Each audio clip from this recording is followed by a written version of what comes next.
Hello students, class 12th chemistry में unit 7 P block के तत्व में आज हम लोग समूह 17वें, जिसे हम हैलोजन तत्व या हैलोजन परिवार के नाम से जानते हैं, इसके बारे से आज हम लोग पढ़ने वाले हैं।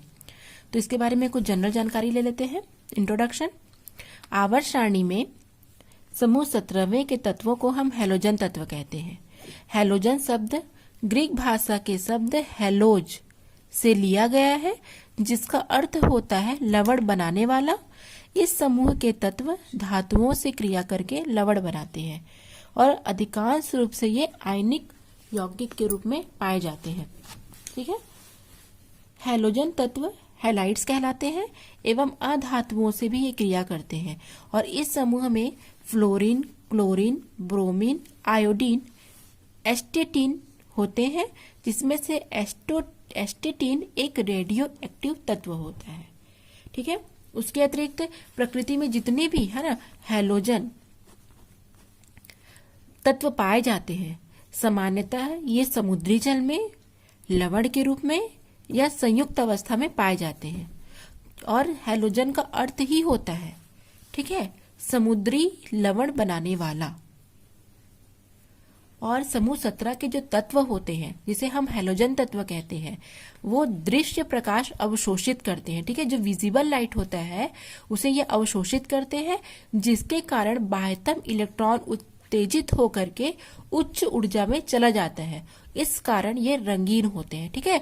तो क्वेश्चन यदि पूछा जाए कि समूह 17 के तत्व रंगीन क्यों होते हैं, तो चूंकि ये दृश्य प्रकाश को अवशोषित करते हैं, तो अवशोषित करके ये क्या होते हैं, उनका जो बाह्य इलेक्ट्रॉन होता है वो उच्च ऊर्जा में चला जाता है एक्साइटेड होकर के, जिसके कारण ये रंग के रूप में परिवर्तित होते हैं और रंगीन होते हैं। ठीक है।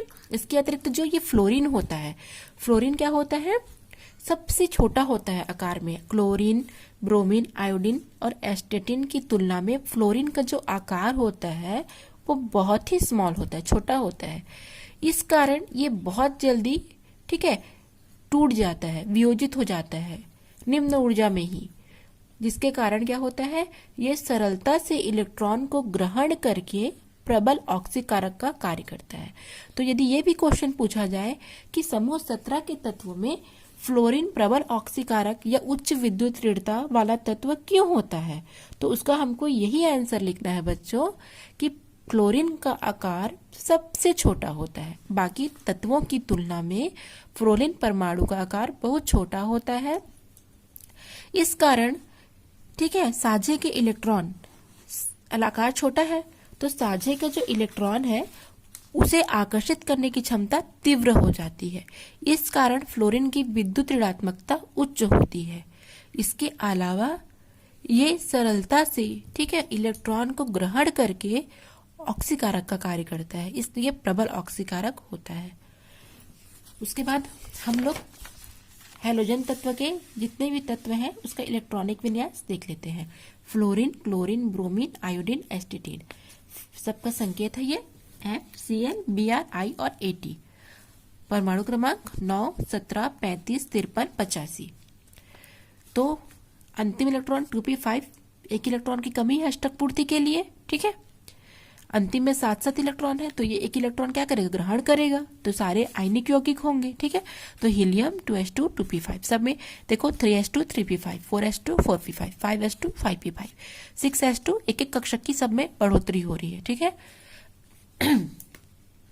उसके बाद हमको हैलोजन के यौगिक के बारे में पढ़ता है, जिसमें हम मेन जो आते हैं एग्जाम में बहुत ही इंपॉर्टेंट, उसे पढ़ेंगे क्लोरीन। ठीक है। हैलोजन के यौगिक क्लोरीन के बारे से पढ़ेंगे आज हम लोग। क्लोरीन का संकेत होता है Cl, अणु सूत्र के रूप में होता है Cl2, अणु भार होता है 5.5, परमाणु क्रमांक 17 और इसकी संयोजकता होती है 1। एक होने का कारण है इसके अंतिम इलेक्ट्रॉनिक विन्यास क्या होंगे, इसके जो अंतिम इलेक्ट्रॉनिक विन्यास होंगे उसमें आप देख सकते हैं 2p5 अर्थात 7 इलेक्ट्रॉन है। अष्टक पूर्ति के लिए केवल 1 इलेक्ट्रॉन की आवश्यकता है, इसलिए इसकी संयोजकता होगी 1। अब हम लोग क्लोरीन के गुण पढ़ेंगे। यह हरे पीले रंग की गैस होती है। इसमें से एक तीक्ष्ण गंध आती है और ये बहुत ही विषैली गैस होती है। सूंघने पर नाक, गले, फेफड़े पर हानिकारक प्रभाव पड़ता है और खांसी और छींक आने लगती है। ठीक है, तो ये एक अत्यंत विषैली गैस होती है। यह वायु से लगभग 2.5 गुना भारी होता है। ठीक है, वायु से भारी गैस होती है क्लोरीन। साधारण ताप पर पानी में ये विलेय होता है, जिसे क्लोरीन का जल या क्लोरीन जल कहते हैं।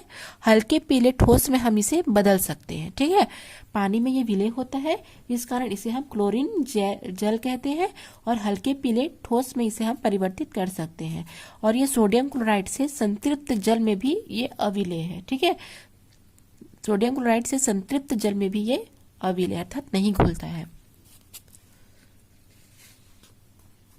उसके बाद हम लोग क्लोरीन के ऑक्सी अम्ल के बारे में पढ़ेंगे। ठीक है, मोस्ट इंपॉर्टेंट क्वेश्चन है कि क्लोरीन के या हैलोजनों के ऑक्सी अम्ल के नाम, अणुसूत्र, संरचना और ऑक्सीकरण अंक को हमको बताना रहता है। ठीक है, हमको दिखाना रहता है। तो सबसे पहले हम देखेंगे इसके ऑक्सीकरण अंक के बारे में बात करेंगे। तो सबसे पहले आएगा 4 प्रकार के ऑक्सी अम्ल बनाता है क्लोरीन: हाइपोक्लोरस अम्ल, क्लोरस अम्ल, क्लोरिक अम्ल और परक्लोरिक अम्ल। ठीक है, तो हाइपोक्लोरस अम्ल किसे कहेंगे? HClO। ठीक है, HClO को हम हाइपोक्लोरस अम्ल कहेंगे। HClO संरचना हो जाएगी यहाँ पर O, एक तरफ Cl एक तरफ H। हो गया संरचना कंप्लीट। अब इसका हमको क्या ज्ञात करना है बच्चों? हमको इसका ऑक्सीकरण अंक ज्ञात करना है।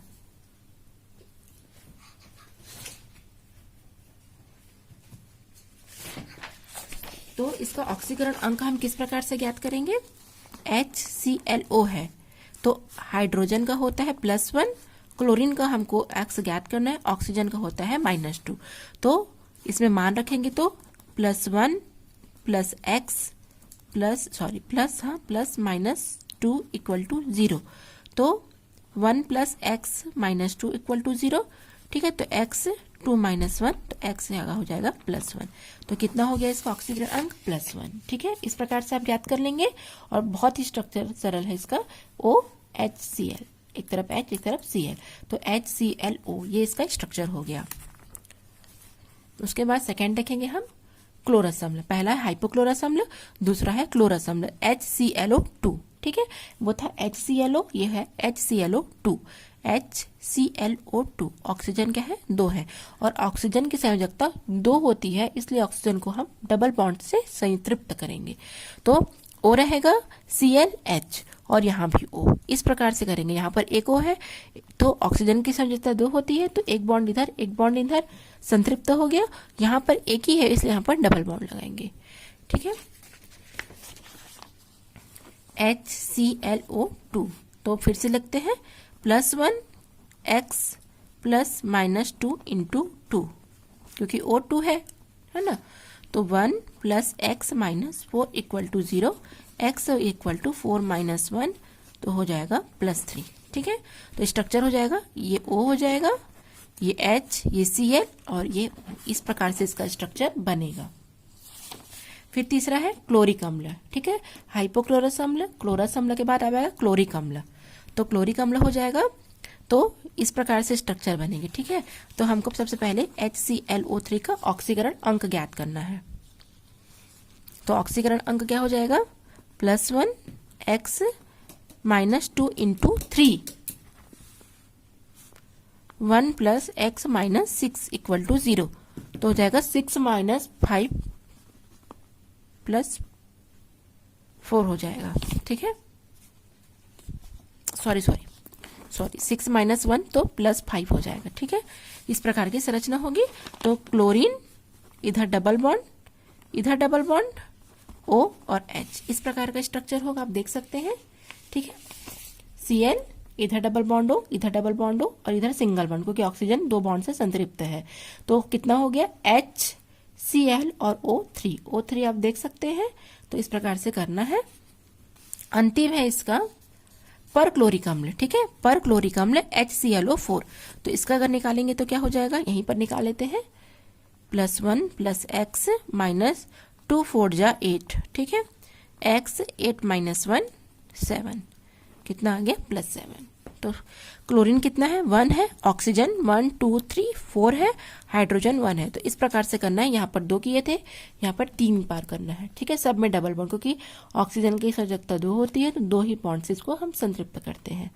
तो इस प्रकार हो जाएगा ये ऑक्सीजन के ऑक्सी अम्ल, हाइपोक्लोरस, क्लोरस अम्ल, क्लोरिक अम्ल और परक्लोरिक अम्ल, HClO, HClO2, HClO3, HClO4, ठीक है। इस प्रकार से आपको बनाना है।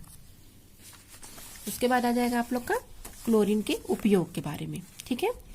तो पानी के शोधन में प्रबल रोगाणुनाशी के रूप में इसका उपयोग किया जाता है।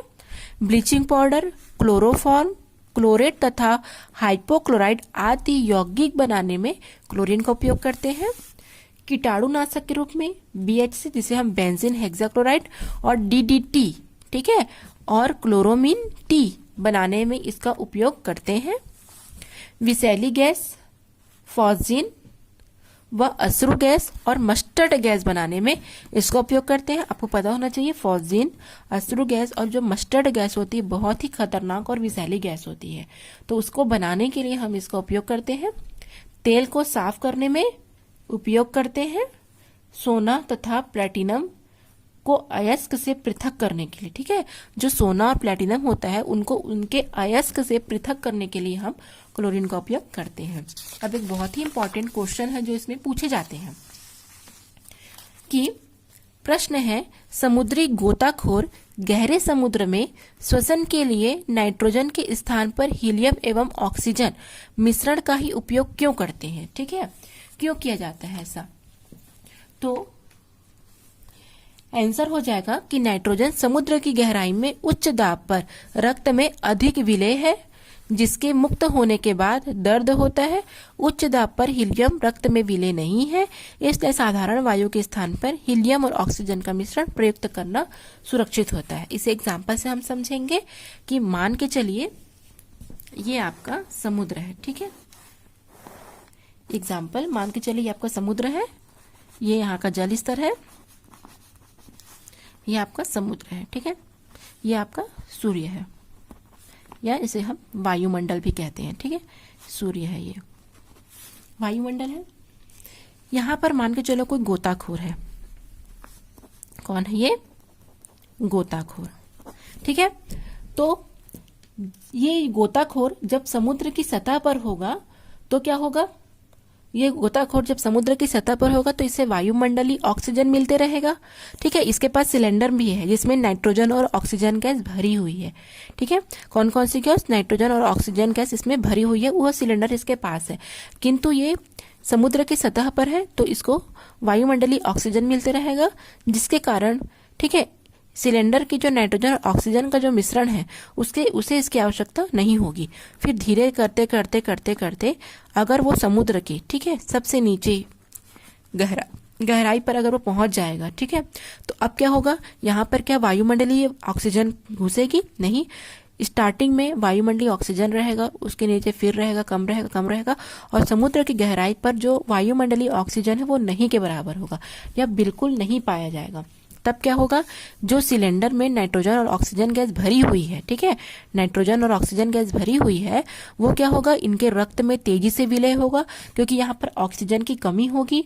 तो ऑक्सीजन की कमी होने से वो सिलेंडर के द्वारा जो ऑक्सीजन है उसे जल्दी जल्दी एक्सेप्ट करेगा, एब्जॉर्व करेगा, जिससे उसके रक्त में क्या होगा, हीलियम और नाइट्रोजन जब विलय हो जाएंगे, ठीक है, तो क्या होगा, रक्त का दबाव बढ़ जाएगा, ठीक है, रक्त ज्यादा मात्रा में बहने लगेगा।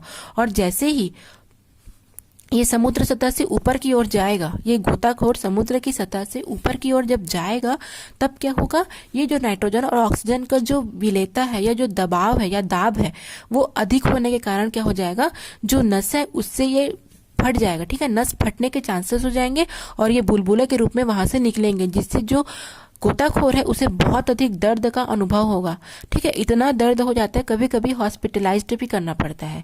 इसलिए नाइट्रोजन गैस के स्थान पर हीलियम गैस और ऑक्सीजन गैस का मिक्सचर भरा जाता है, ठीक है। हीलियम गैस क्या है, बहुत ही हल्की गैस है, ठीक है, और ये क्या होता है, नाइट्रोजन से भी हल्की गैस है और ये रक्त में दबाव नहीं डालता है, रक्त में अधिक जल्दी से विलय नहीं होता है, जिसके कारण क्या होता है, जब समुद्र की सतह से गोताखोर ऊपर की ओर जाता है तो उनके नसों पर या उनके रक्त में इनका जो उच्च दाब है वो नहीं बनता है, जिसके कारण किसी भी प्रकार का पैनिक अटैक या दर्द का अनुभव वह गोताखोर नहीं करता है। इस कारण नाइट्रोजन की जगह पर हीलियम और ऑक्सीजन गैस का मिश्रण ही उपयोग किया जाता है। ठीक है, क्लियर हुआ? तो ये आंसर आप लिखेंगे। आज का क्लास यहीं खत्म हुआ। Thanks for watching.